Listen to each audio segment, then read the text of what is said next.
নির্বাচনী জ্বরে আক্রান্ত এখন গোটা রাজ্য। প্রথম দফা নির্বাচন আগামী 27শে মার্চ, তারই আগে জমে উঠেছে প্রচারের দরজা। তৃণমূল সুপ্রিমো মমতা বন্দ্যোপাধ্যায় যেমন তার সভাগুলি থেকে আক্রমণের ঝাঁজ বাড়াচ্ছেন। আমি তাই আপনাদের বলবো, যদি আপনারা আমাকে বিশ্বাস করেন, মনে রাখবেন আমি কন্যাশ্রী করে দিয়েছি, রূপশ্রী করে দিয়েছি, ক্লাস 9-এ উঠলে বিনা পয়সায় সাইকেল দিই, 12 ক্লাসে উঠলে তরুণের স্বপ্ন 10,000 টাকা করে স্মার্টফোনের জন্য দিচ্ছি, কেউ মারা গেলে পোড়াতে না পারলে 2,000 টাকা দিই, মাঝির থান করে দিয়েছি, জাহের থান করে দিয়েছি, বেরিয়াল গ্রাউন্ড করে দিচ্ছি, শ্মশান করে দিচ্ছি। তা সত্ত্বেও বলি আপনাদের, এইবার আমাদের সরকার জিতলে আরো করবে। কি করবে? বিনা পয়সায় রেশন পান কোনো রাজ্যে দেয় না, সারা পৃথিবীতে কোথাও নেই। আমরা আমাদের সরকার জিতলে আপনাদের দরজায় দরজায় রেশন আমি পৌঁছে দেবো, আপনাদের দোকানে যেতে হবে না।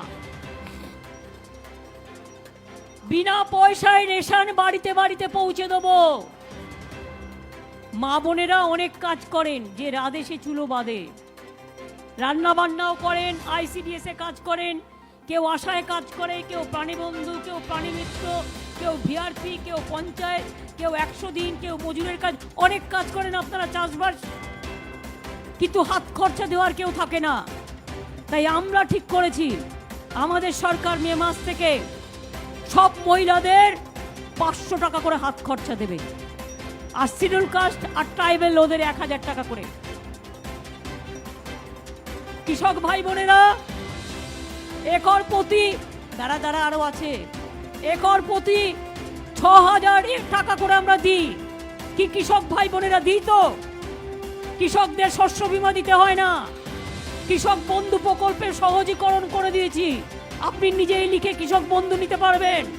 একটা কৃষক মারা গেলে 2 লক্ষ টাকা পায় বিনা পয়সায় শস্য বীমা। আর এবার আমাদের সরকার আসলে যে 6,000 টাকাটা আপনি পাচ্ছেন 1 একর জমি প্রতি, আর প্রান্তিক চাষি আর ক্ষুদ্র চাষি যে জমি চাষ করে সে 3,000 টাকা পাচ্ছে, ওই টাকাটা আমরা 10,000 টাকা করে দেব। তো একটা চাষি যদি 10,000 টাকা পায়, তার কত সুবিধা হয়, কত সুবিধে হয়। আমার স্টুডেন্ট ছাত্র ছাত্রীরা পড়াশোনা করতে চায় ভালো স্কুলে, আমি ব্লকে ব্লকে ইংলিশ মিডিয়াম মডেল স্কুল করে দেবো।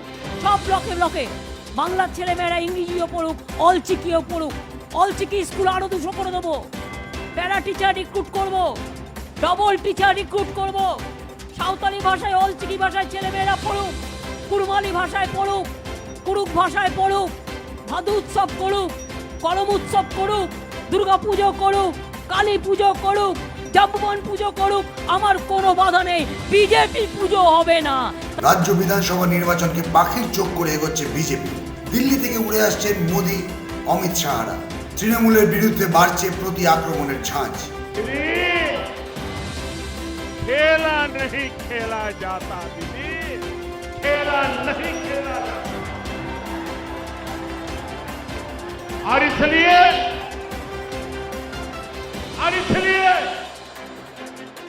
दीदी बोले खेला, बीजेपी बोले चाकरी होवे, दीदी बोले खेला होवे, बीजेपी बोले विकास होवे, दीदी बोले खेला होवे, बीजेपी बोले शिक्षा होवे, दीदी बोले खेला होवे, बीजेपी बोले महिलाদের उत्थान होवे, बोले खेला होवे, बीजेपी बोले যুব শক্তির সম্পূর্ণ বিকাশ হবে, দিদি বলে খেলা হবে, বিজেপি বলে সবার পাকা বাড়ি হবে,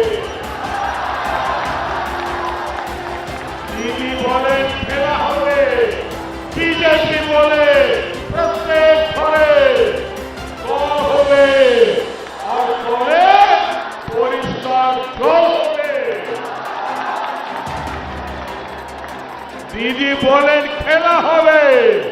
বিজেপি বলে গ্রামে গ্রামে জনসুবিধা হবে। দিদি বলেন খেলা হবে, বিজেপি বলে হাসপাতাল হবে। দিদি বলেন খেলা হবে, বিজেপি বলে স্কুল হবে। দিদি স্কুল হবে। দিদি ও দিদি,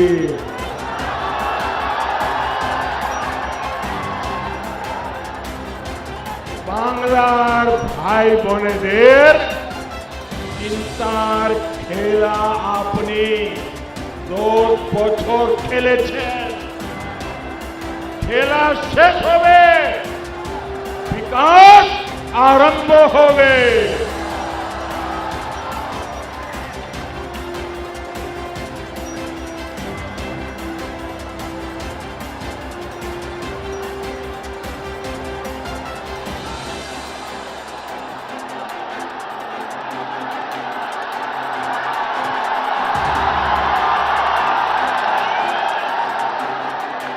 आपका ये प्यार, आपका ये आशीर्वाद,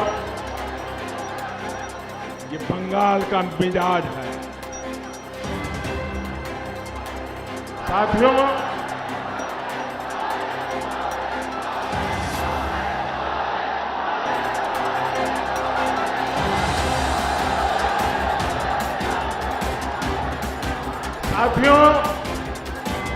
दीदी को बंगाल के लोगों के हितों से ज्यादा खेल की चिंता पड़ी है।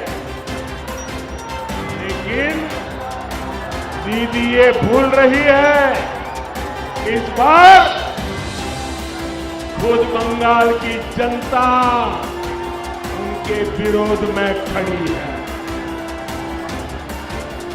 10 साल का विश्वासघात,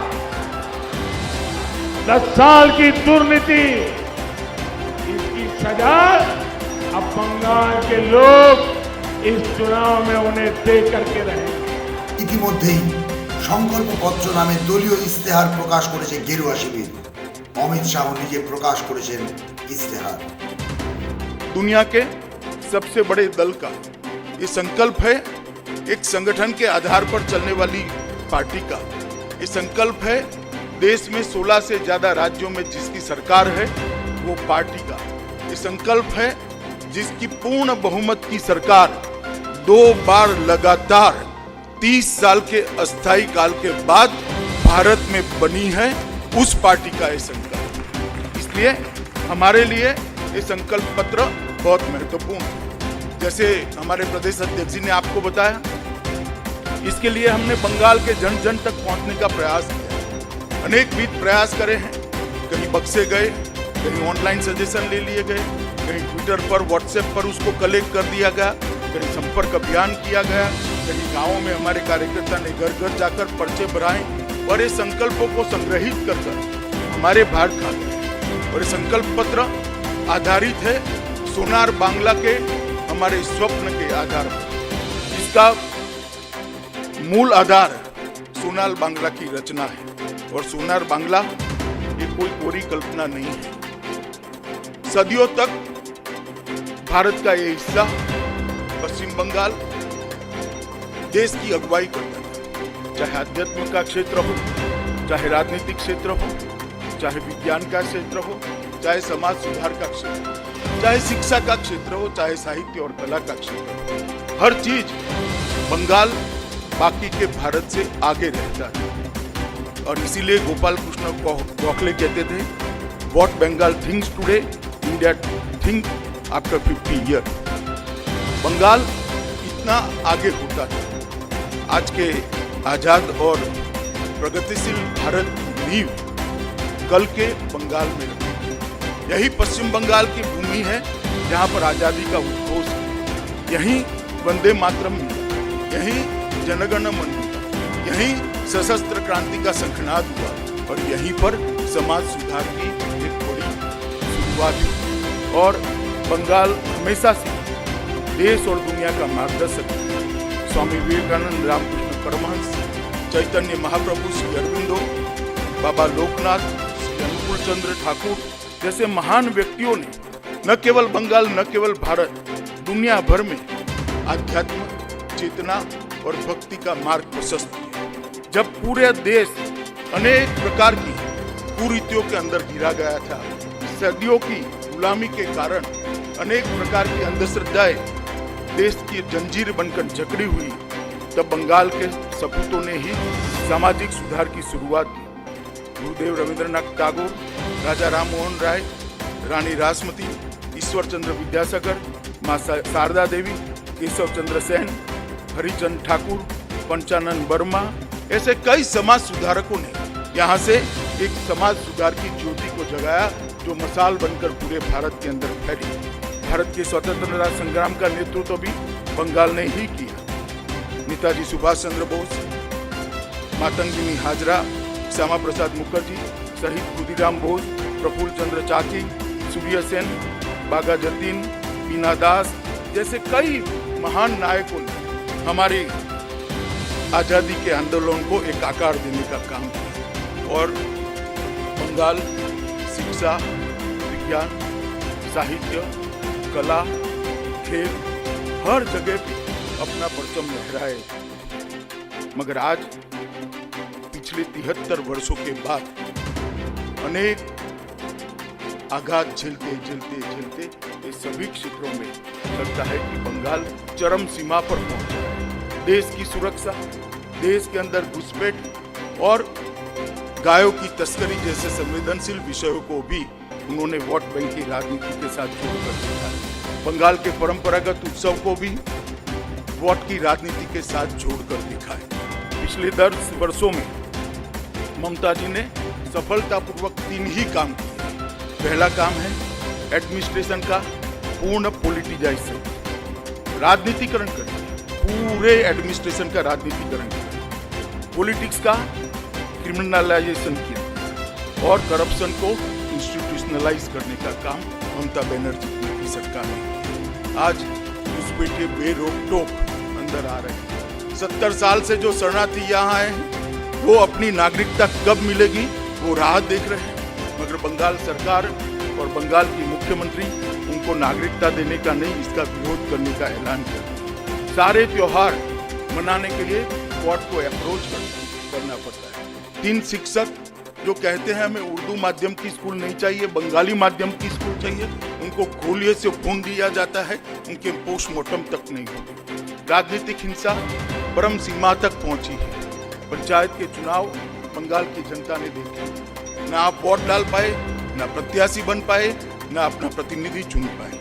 130 से ज्यादा भारतीय जनता पार्टी के कार्य सीटें देकर एक बहुत मजबूत नींव डालने का बात हो, हमें बंगाल की जनता ने समर्थन दिया। और हम मानते हैं कि हमारी नैतिक जिम्मेदारी है और हमारा एक कर्तव्य भी है कि बंगाल की जनता की इच्छाओं को, आकांक्षाओं को हम पूरा करें और इसको आगे बढ़ाने का काम करें। इसीलिए हमें सोनार बांग्ला संकल्प पत्र लेकर आज आपके सामने उपस्थित हुए। मैं इसके कुछ प्रमुख बिंदु पढ़ता हूँ। बहुत डिटेल इसको तैयार किया गया है, मैंने खुद इसको देखा है। कोई पत्रकार बाद में बातचीत में मुझे ऐसा न पूछे कि इसके पैसे कहाँ से आए, क्योंकि बंगाल के बजट के 15% से ज्यादा नहीं है। आने पाई का हिसाब कर बनाया गया है। मैं बनिया हूँ, मुझ पर भरोसा रखना, हमने जो कहा है वो सब हम कर पाए ऐसी स्थिति में। मित्रों, सबसे पहले हम राज्य सरकार की सभी नौकरियों में महिलाओं को 33% आरक्षण देकर महिलाओं को आगे बढ़ाने का काम। हम पीएम किसान सम्मान निधि योजना को आगे बढ़ाते हुए 75 लाख किसानों को जो 18,000 रुपया 3 साल से ममता दीदी ने नहीं पहुंचाया है, वो एक साथ कोई कट मनी के बगैर सीधा इनके बैंक अकाउंट में ट्रांसफर करने का काम। और उसके बाद हर साल भारत सरकार के 6,000 रुपया जो आता है, इसके अंदर राज्य सरकार का 4,000 रुपया जोड़कर 10,000 रुपया किसानों को देने का काम। सभी मत्स्य पालकों को, मछुआरों को प्रतिवर्ष 6,000 रुपये की सहायता देने का काम ये भारतीय जनता पार्टी की सरकार करे। मोदी जी एक यूनिक योजना लेकर आए। देश के 60 करोड़ गरीबों को 5 लाख तक का स्वास्थ्य के लिए कोई खर्चा न करना पड़े। आयुष्मान भारत योजना। राजनीति, जैसे मैंने कहा, दुश्मनी का जो भाव होता है ये यहाँ तक गया है कि बंगाल के गरीबों को ये 5 लाख रुपया नहीं मिलता है। हमने तय किया है कि पहले ही कैबिनेट के अंदर बंगाल के हर गरीब को आयुष्मान भारत योजना का लाभ पहुंच पाए, इसके लिए हम करेंगे।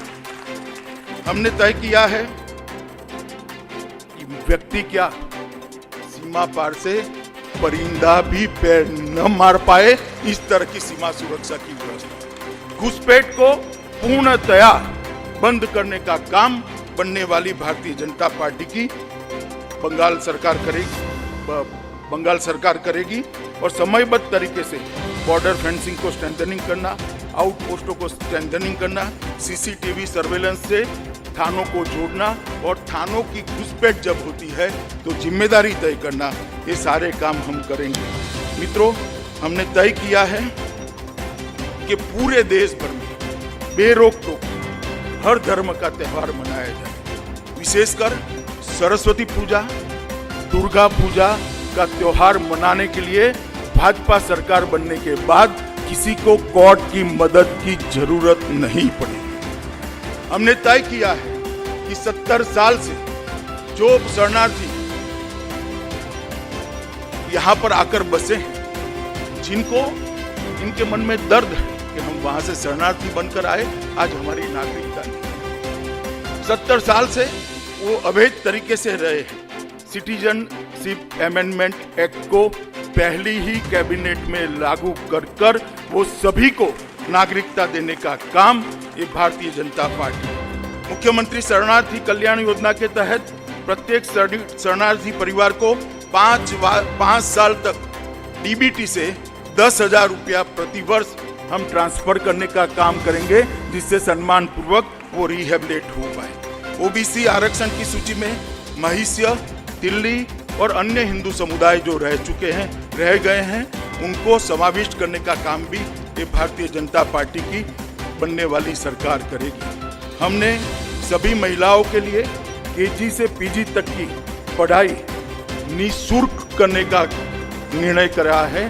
कोई भी महिला हो, कोई भी बच्ची हो, केजी से पीजी तक सारी पढ़ाई का खर्चा बंगाल सरकार, जो भारतीय जनता पार्टी की बनेगी, वो उठाएगी। पब्लिक ट्रांसपोर्ट में सारी महिलाओं के लिए निःशुल्क यात्रा की व्यवस्था भारतीय जनता पार्टी करेगी। कृषक सुरक्षा योजना के तहत हम हर भूमिहीन किसान को 4,000 रुपये की साल की सहायता देंगे। उत्तर बंगाल, जंगल महल और सुंदरवन क्षेत्र में भारत सरकार की सहायता से 3 नए एम्स बनाएंगे, जिससे इनको कलकत्ते तक न आना पड़े।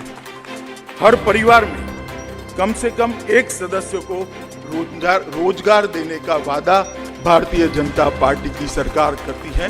कोई ऐसा परिवार नहीं होगा जिसमें 5 साल में एक सदस्य को रोजगार नहीं। और खस्ता आर्थिक हालत के चलते बंगाल के कर्मचारियों को पश्चिम बंगाल सरकार 7वें वेतन आयोग को इम्प्लीमेंट नहीं कर पाई। हमने तय किया है कि सरकार बनने के बाद 7वां वेतन आयोग सभी सरकारी कर्मचारियों को। यहाँ पर करप्शन ने सारी लिमिटेड तो इंतहा हो गई है करप्शन की। हम सीएमओ के अंतर्गत एक एंटी करप्शन हेल्पलाइन की शुरुआत करेंगे। कोई भी नागरिक कंप्लेन सीधी मुख्यमंत्री जी को पहुंचा पाएगा। हर परिवार को शौचालय और साफ पीने का पानी, जो भारत सरकार की ही योजना है, मगर मैंने जैसा कहा दुश्मनी की राजनीति के कारण इसका इम्प्लीमेंटेशन ढंग से नहीं होता है। हम इसको आगे बढ़ाने का काम करेंगे और पूरा करेंगे। नोबेल प्राइज की तर्ज पर, टैगोर प्राइज और ऑस्कार की तर्ज पर सत्यजीत रे इंटरनेशनल अवार्ड की स्थापना कर बंगाल का सांस्कृतिक वैभव वापिस लाने की हम करेंगे। 11,000 करोड़ का सोनार बांग्ला फंड की शुरुआत करेंगे, जो बंगाल के साहित्य, कला, संस्कृति और सारी विधाओं को प्रमोट करने का काम करेंगे। এহেন রাজনৈতিক উত্তাপের মাঝেই আজ মঙ্গলবার রাজ্যে পা রাখল নির্বাচন কমিশনের ফুল বেঞ্চ। বাগডোগরা বিমানবন্দরে এসে পৌঁছন তারা। মুখ্য নির্বাচনী আধিকারিক আরিজ আফতাবের সঙ্গে দুপুর 12টা নাগাদ বৈঠকের পর বেলা 3টে নাগাদ দার্জিলিং, কার্শিয়াং, কালিম্পং, কোচবিহার, জলপাইগুড়ি, আলিপুরদুয়ার, মালদা ও উত্তর দক্ষিণ দিনাজপুরের পুলিশ সুপার, জেলা শাসক ও অন্যান্য উচ্চ পদস্থ প্রশাসনিক আধিকারিকদের সঙ্গে বৈঠকে বসার কথা রয়েছে কমিশনের। Bureau report, Kolkata media.